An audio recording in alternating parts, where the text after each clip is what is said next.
Hello, everybody. Welcome to Chan's Logic, episode 21. You missed the countdown. Oh, no, I had a different countdown. Oh. I was using a countdown on my computer so I can record the audio separately so nobody can yell at me for poor audio anymore. You just don't have a loud voice. Listen to my voice right now. Isn't that loud? Because you have a microphone It's on you. booming. I don't even have a microphone on me, and I can talk louder than you. That's because you have a very deep voice. It's probably from all those steroids in your gymnastics years. Weren't you part of Team Bulgaria? Yeah. Sure was. I heard they do. Stop staring at your computer. Sorry. You're out of control. What are you even doing over there? I'm trying to fix the campaign I made. Oh, yep, that's unfixable. Okay, so today in this episode, we wanted to talk about leadership. Dun, dun, dun. Leadership and mentorship. So I've written a couple blogs recently, and they've turned out to be my most popular blogs that I've ever written. So I wanted to maybe do a full-length, full-featured episode on leadership and mentorship because we're involved in several different organizations where we have to lead both a small team, medium team, and a really large team, like 5 million people. That's a new one. I'm just kidding. I made that one up. Do you want me to scoot up? You keep looking backwards at me. I know. You're a terrible podcast partner. I'm going to find a new partner soon. That's fine. I like when you and Dave do them together because you both like to talk. You like to hear yourselves talk. Oh, yeah? So, me, on the other hand, I don't like being in front of the camera. I don't like talking to the camera. Well, if you want to watch me... Sup, Miles? Good to see you on the live broadcast. So if you want to hear me and Dave talk, we have a podcast we just started called The Relationship Marketing Experience. That one's pretty fun. Mm-hmm. Every day-ish. Every day. We call it the Almost Daily Show. Because we almost do it daily. And they're supposed to keep it under 5, but they both like to talk so much. Yeah, first one was 14, 7 was 9, third was 6. 7 fourth was 9? Oh, yeah, Second was 9. I'm not very good with numbers, obviously. 1, 7, 3. Yeah. Good job. 24, 13. But I can do percentages without thinking. Let's not go there. I got a percentage right in the grocery store that was a pretty tough calculation. And Steph asked me for 25 minutes how I got it. She didn't believe it that I could calculate it so easily. He used his calculator on his phone. I think I'm like the Rain Man. I can't do simple math, but I can go in there and count cards and all that stuff. Percentages are simple math too. This one wasn't. Let's go. Oh, hey, Alyssa. Welcome to the podcast. Oh, hi. Okay, so let's talk about leadership as part of a team. So when you think about the way we operate, especially in a lot of the people we talk to, when you're part of a gym, you're essentially leading a 100, 200, 300 person organization. You're the leader for all of these people because what we're doing is so heavily relationship focused and so heavily relationship based. You're literally in front of all these people, leading them, telling them what to do, talking to them, analyzing their performance and progress, all of those good things. And when you're leading your team, you're leading essentially a team of close, tight-knit people. And if you're in a larger organization, you're part of like a department that's leading this group of people. And if you're in a smaller organization like a gym, you're leading this group of people who are kind of tight-knit right with you. I like all those hearts, Alyssa. You're a champion. RJ said hello. Hello, RJ. Hello, Welcome to the broadcast. Oh, God. So when we look at being a leader in an organization, we have to have a few different things in mind. You have to know that you're a mentor. You also have to know that you are essentially going to be in a position, especially a smaller department where you're really close with your people. You're going to be really close with these guys, so you're going to be like their friend. But at the same time, you need to organize what you're doing around the fact that as the leader and the mentor, I'm going to develop a strategy that I know is going to work for us long term, but I'm also going to develop a strategy that I know is going to take care of my team long term. And I have this thing where your long-term strategy should never be at the detriment to your team. And if you have to do something that your team's not going to be on board with, you need to explain the long-term implications with them and make sure they understand what's going on. Because if you're, yes, very close. Our team is very close. Our whole team's watching this broadcast right now, That's true. Almost all of them. Yeah, the two that aren't, well, they're sleeping. No, Michaela's working. They're both partying or whatever. But two are like brother and sister. They've become so close that everybody at the summit were like, brother and sister? You're Chandler's sister? No. Dale's sister? No. Yeah. So when you think about it, you have to organize these situations and everything around both, like I said, the long-term aspect and the aspect that it's going to make sense with your team. I think one thing people fail at a lot when they're trying to manage a team at scale and to manage a small team is you have to tell your team what the long-term idea is and what the long-term plan is. And if you just tell your team, do this, and then they ask why, and you say, just do it because I told you so, they're going to think you're an asshole, and they're not going to want to follow anything you're doing. And now we just got an explicit rating. So when you do it that way, though, they're going to say, well, I don't really, you like my shorts, Miles? This is a pretty nice angle. If you guys These aren't shorts this time. can see what's happening here, there's all kinds of stuff set up. I've got my audio, my shorts, my crotch. Everybody likes my crotch angle. But should I sit like a lady? Yeah, that's better. You actually have underwear on this time, though. Oh, that's true. I do like mayhem, anarchy, fire, explosions. Yeah, that's our team. Yeah. So when you think, if you don't tell your team members like what the long-term strategy is and what the ideas are in the long-term strategy, they're going to, like I said, call you an asshole and not want to follow what you're doing because they don't know why, and they don't see what you're doing. They don't understand it. And I think if you're going to be a good leader, you need to be able to explain to them why you're doing something and why maybe sometimes short-term it's going to be difficult and add more work, but long-term it's going to benefit them heavily and they're going to really enjoy what's happening. Right? You two get off of here, Alyssa and RJ. Oh, they're having fun.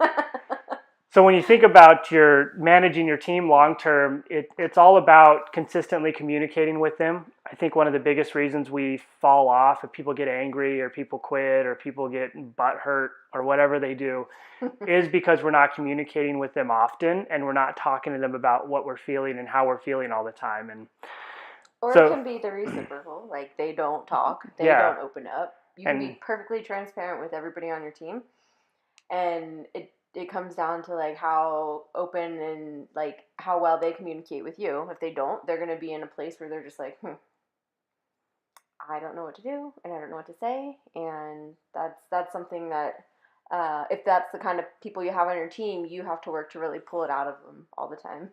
Yeah, and Steph has a good point here. You're going to get team members who constantly communicate with you and you click with right away, and that you're always going back and forth with, and they listen and they just do things, and those are like your go-getters. But you're also going to get team members who are more introverted and who are quiet. They're not going to talk to you about it. If something bothers them, they're going to let it build, and they're going to get like animosity towards you.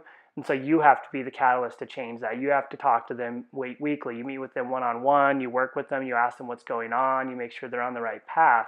But at the same time, you're going to get team members who are just like total shitbags, and you need to know when to can those people. So they're going to be the ones who you meet with all the time, you talk to, you try as hard as you can, you mentor them, but you consistently get excuses, you consistently get things that come back that, oh, I can't do this. Well, why can't you do this? Well, I'm scared. Well, why are you scared? Well, because I can't do it. Well, why can't you do it? Because I'm scared. And then you're like, wait, we just did a circle. And once you realize you've done 42 circles with this person, that's the moment and that's the time when you need to have the come to Jesus moment and sit down with them and say, like, hey, are you in or are you out? Like, what's wrong with you? If I can't do the excuses anymore, I understand if you can't do it, and that's totally fine, but we need to cut this off before you get bitter towards us because of the way this has been running. And if you've got team members like that, it's better to end it quick than to let it drag on. Don't put all your effort into someone who's not going to give you anything back. Mm-hmm. Good points. Oh, thanks, Steph. So when we organize our team into like meetings, for us, the constant communication comes down to the fact that half our team is on Instagram watching us right now, but we're in daily contact. We do have like we don't do morning huddles because nobody likes mornings at our gym except Dale, but we do afternoon huddles. Everybody's there at 1 PM. We talk about what's going on. Mm-hmm. It's semi-serious, but it keeps us in communications. It keeps us on the same page, and it keeps us moving forward, and it keeps us on board. So your little daily huddles, it doesn't even need to be super organized. It's 15 minutes of talk, outlining what's happening, what's going on, how everybody's doing, and then moving on and doing something fun. We also have organized into like bi-weekly meetings. Sometimes I say bi-monthly, which means just twice a month, unless you have a big month that's like 5 weeks. But so we organize it in at least twice monthly meetings where that's a bigger meeting. So now we're organized, we're writing things on the whiteboard, we're talking about like what's working, what new plans we want to do, what new strategies and ideas we want to develop. and when we're going to institute them, who wants to run it, who's in charge, all of that stuff. What we tried like last month that didn't work, what we tried that did work, how can we improve what we were doing, and all of those things. And I think it takes different personalities to run these meetings too. So if it's just you have to wear a lot of the hats. You have to be the communicator, you have to be the leader, you have to be the organizer, and you have to be the strategist. But for us, we're lucky enough to have multiple people involved in the organization that can lead in different ways. And so I would be more of like, I can create the theories and the ideas and say the strategies that I want to move forward, get the team rallied and get everybody moving forward. And Steph is the one who is going to be there writing things down, making sure the systems are in order, making the flyers and all the pretty stuff, and then making sure things actually happen afterwards. So that way the team's on board and in order. Like today, I didn't work out because I've been fighting with our systems all day. Yeah. Building new pipelines, building new stuff. All the things. And so that's how it works so well. So we decide like, boom, boom, boom, we want all this.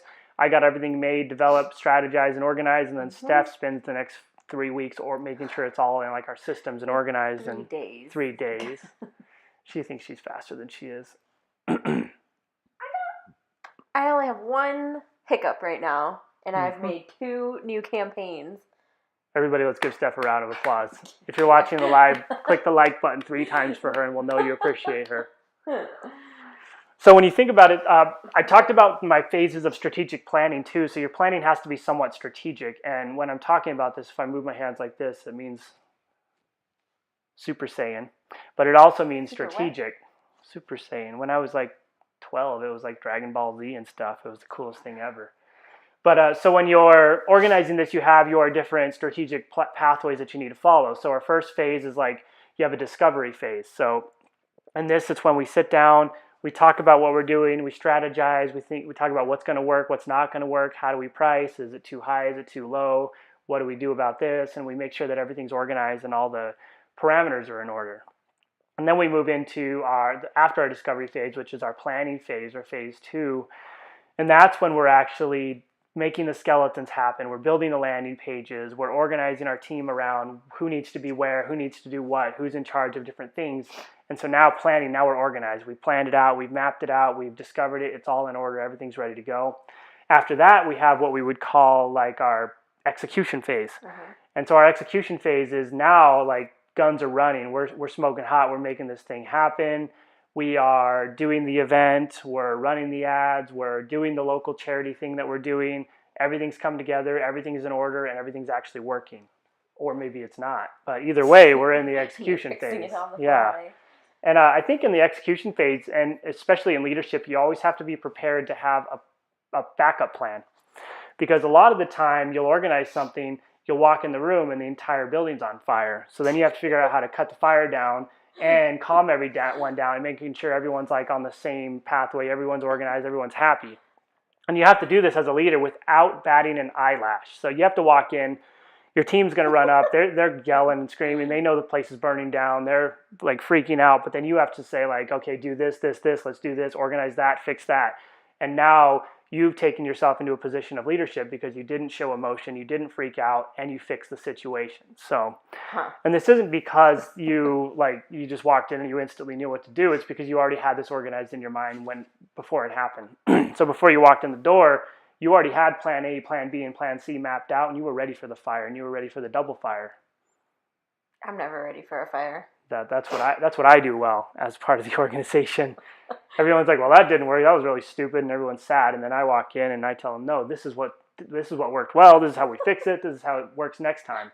It's like when we run a weightlifting meet. Oh God. You always know you're going to get a quarter of the volunteers you ask for. So you walk in, you know the place is going to be on fire. So I have my contingency plan organized, set up, and ready to go.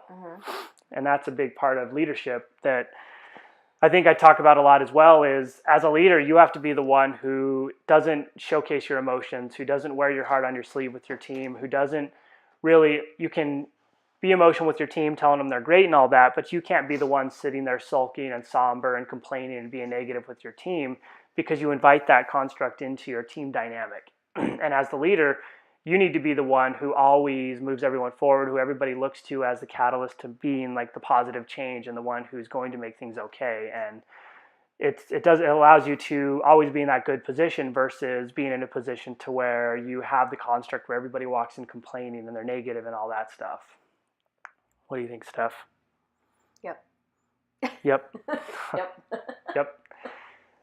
So leadership it's essentially understanding the dynamics of your organization, planning things in the right way, leveraging what you're good at and leveraging what other people are good at to make sure everything flows well, strategically planning what you're doing and making sure your like whole process is organized. If you're not an organizer, assign someone to be the organizer.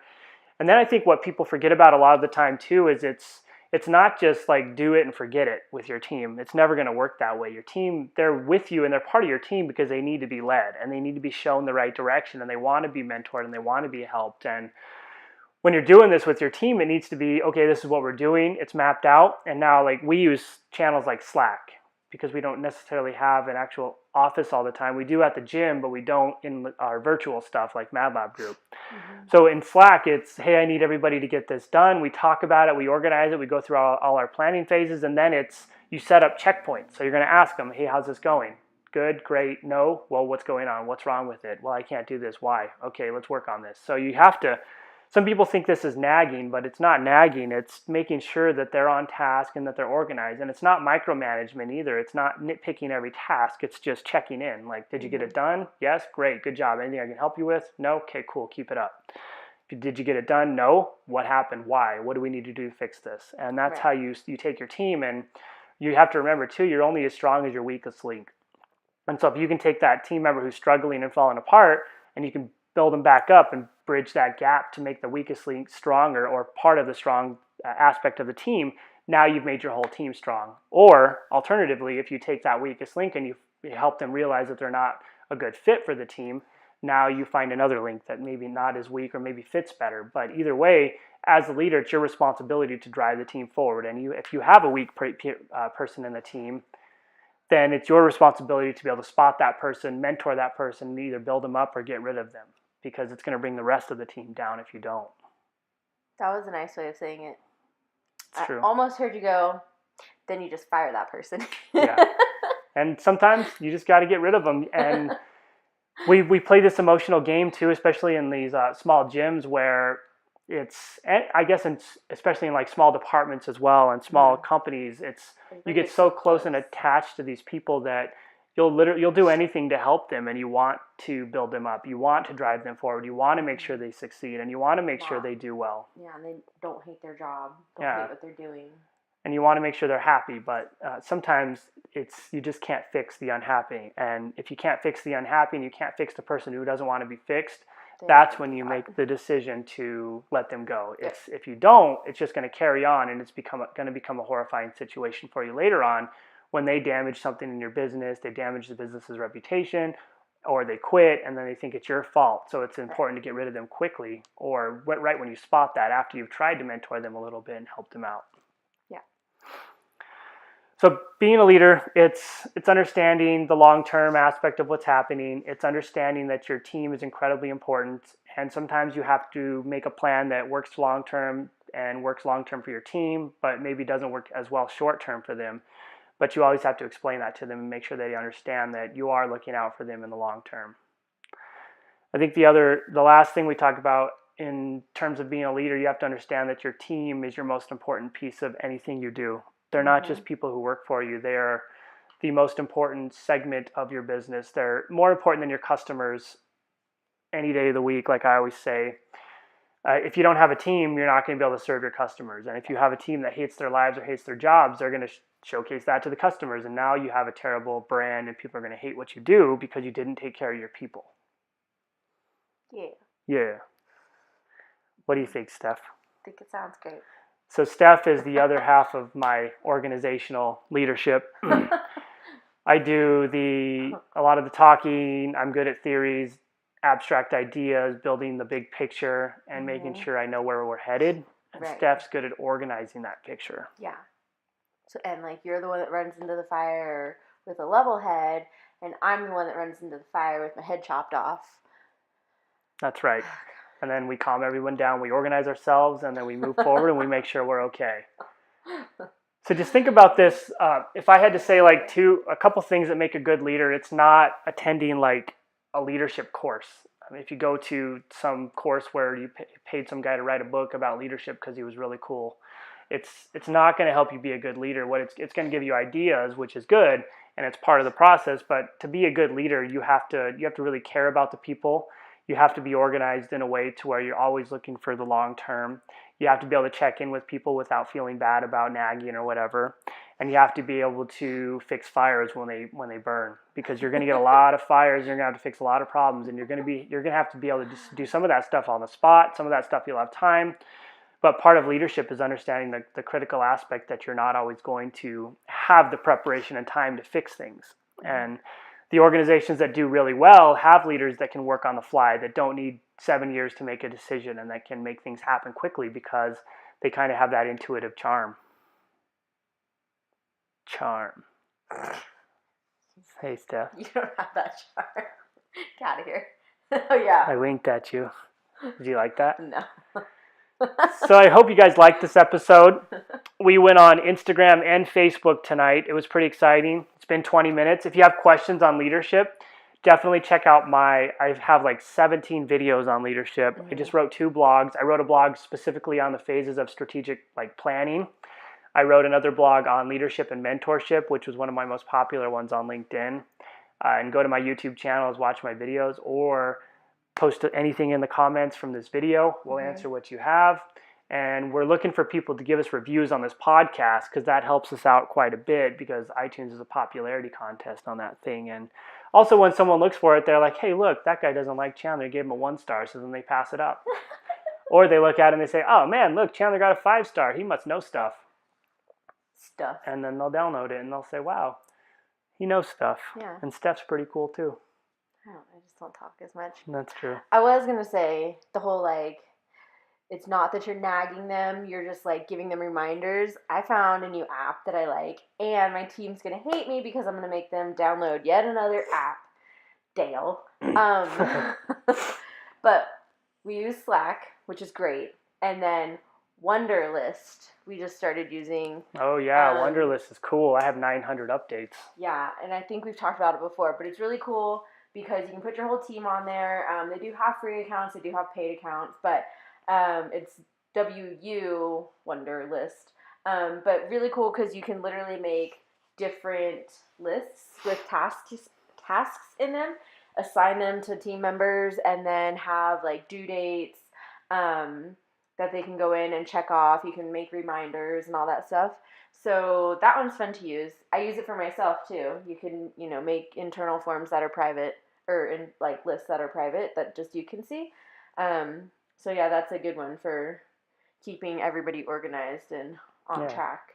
What do you think of so Wunderlist is awesome. Mm-hmm. You can assign a task, assign it to a team member, and then it'll ping them, and you'll notice it's red when they don't complete it. Email notifications. Mm-hmm. And then emails, and then, so I think Wunderlist is really good. The other one we use a lot is Slack. Slack is really cool just for internal team communication. So you're always able to communicate back and forth. You can save stuff and search stuff in different channels. So we have a different channel for everything we do. I think Slack is awesome. And the last one we use for project management is Basecamp.